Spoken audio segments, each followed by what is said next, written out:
Imagine तुम्हारे half yearly में 62% marks हैं एंड तुम्हारे आसपास सारे स्टूडेंट्स तुम्हें बोल रहे हैं कि हाफ ईयरली खराब हुआ है, प्री बोर्ड्स और भी खराब होगा और बोर्ड एग्जाम्स में तेरे 60% के आसपास प्री मार्क्स नहीं आने वाले and you and up getting 99.20%.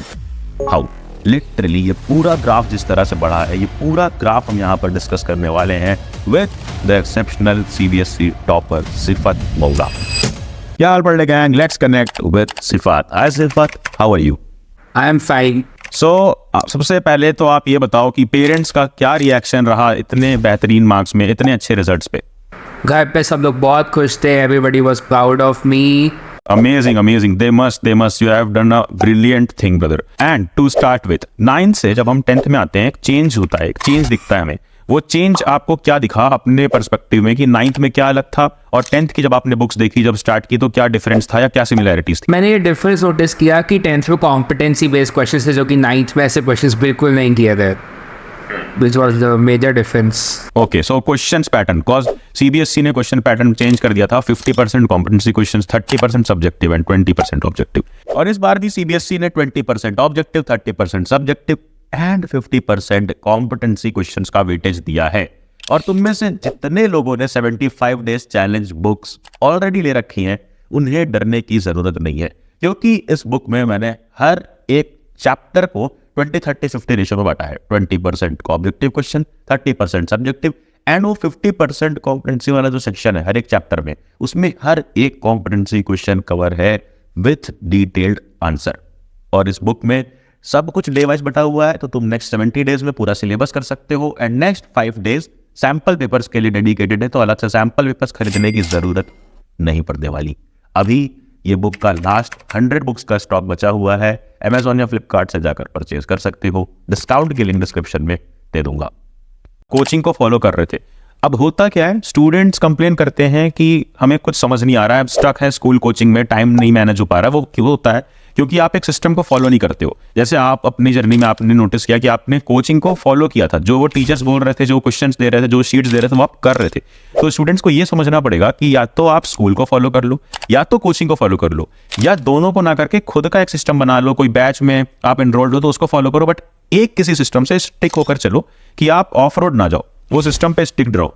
तो आपने कैसे टाइम मैनेज किया और आपका क्या डेली शेड्यूल रहता था, एक बार आप वो शेयर करो सबके साथ. मेरा ऐसे प्रॉपर मेंटेन स्टडी शेड्यूल तो नहीं था, क्योंकि हर टाइम में फोकस बदल रहा था मेरा. क्योंकि जैसे स्टार्टिंग में मैं बैलेंस ढूंढ रहा था कोचिंग एंड स्कूल में, एंड फिर मैंने एक वो कॉम्पिटिटिव एग्ज़ाम के लिए भी किया था, जो गवर्नमेंट का एग्ज़ाम होता है, तो उसके लिए मेरा काफ़ी टाइम बीच में से चला गया था, तो मैं उसमें स्कूल की पढ़ाई बहुत कम कर पाया. ओके, सो ये जो आपने पॉइंट बोला है कि स्कूल की पढ़ाई आप बहुत कम कर पाए थे, ये पॉइंट से हमें ये क्लियर होता है कि class 10th is not a big deal. आप एंड में खत्म कर सकते हो क्लास 10th को, अगर आपके कॉन्सेप्ट शुरू से क्लियर है, राइट? हाँ, मैं कॉन्सेप्ट अच्छे से समझ लेता था, चाहे मेरे को रिवीजन का टाइम कम मिल रहा था, तो मैंने एग्जाम्स में बहुत अच्छे से रिवीजन करके अच्छे मार्क्स ले आया था. ओके, मीन्स अगर हम शुरू से कॉन्सेप्ट्स क्लियर रखते हैं, आप कहीं से भी पढ़ो, कोचिंग से पढ़ो, किसी बैच से पढ़ो या यूट्यूब से पढ़ो, बट शुरू से कॉन्सेप्ट्स क्लियर रखो. जैसे 10th में आप इंटर करते हो, पहले चैप्टर आपको दिखता है केमिकल रिएक्शन एंड इक्वेशंस, उसके अंदर बेसिक्स क्या हैं, कैसे केमिकल रिएक्शन हो रही है, प्रोडक्ट्स कैसे बन रहे हैं, प्रेडिक्ट करना सीखो. और इन सारी चीज़ों पे बेसिक्स पे वीडियो हमने बना रखी है, और वो सारा बेसिक्स पे देखो, आप यूट्यूब पे सर्च करो. बेसिक्स अगर आप शुरू से क्लियर रखोगे तो बाद में कोई भी एक बुक उठा के क्वेश्चंस अच्छे करके प्रैक्टिस इजीली 10th जला करके आ सकते हो, जो एग्जैक्टली हमारे फ्रेंड सिफत ने किया. बात तो सही है. नाउ अगले क्वेश्चन पे, which is about subject wise strategies. मैं आपको सब्जेक्ट बताऊंगा, आपको बताना है कि क्या परफेक्ट स्ट्रेटजी होनी चाहिए उस सब्जेक्ट को पढ़ने के लिए. Starting with science. साइंस में बेसिकली जो मुझे लगता है कि सबसे पहले कॉन्सेप्ट क्लैरिटी होनी चाहिए, क्लास में सुनना चाहिए, एंड उसके बाद स्पेसिफिकली केमिस्ट्री एंड बायो में रिएक्शंस याद करने पड़ते हैं. बायो में काफ़ी सारी चीज़ें याद करनी पड़ती है, तो उनको साइड बाय साइड याद करना चाहिए, या फिर एग्जाम से पहले उसको अच्छे से याद करना चाहिए. एनसीईआरटी लाइन बाय लाइन याद होनी चाहिए. फिजिक्स में भी आपको न्यूमेरिकल्स सॉल्व करने के लिए कॉन्सेप्ट्स क्लियर होने चाहिए, ताकि इजीली आपके न्यूमेरिकल्स बन जाए. करेक्ट. एंड कोई बहुत टफ न्यूमेरिकल्स आते भी नहीं है 10th लेवल पे. आप कोई भी रेफरेंस बुक या क्वेश्चन बैंक से कर लोगे अगर न्यूमेरिकल्स, तो उतने लेवल के न्यूमेरिकल्स आते हैं फिजिक्स में.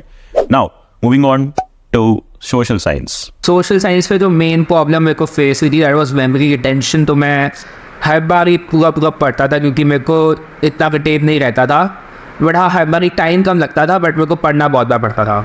ओके ओके, सोशल साइंस की बुक भी काफ़ी ज़्यादा बल्कि है। Now the next subject is maths. Maths में क्या करना चाहिए, एंड आप थोड़ा ये भी बताओ, अपने क्लासरूम में आपने डिफरेंस देखा होगा कि मैथ्स स्टैंडर्ड वालों को कितना किस लेवल तक प्रैक्टिस करनी चाहिए और मैथ्स बेसिक वालों को किस लेवल तक करनी चाहिए?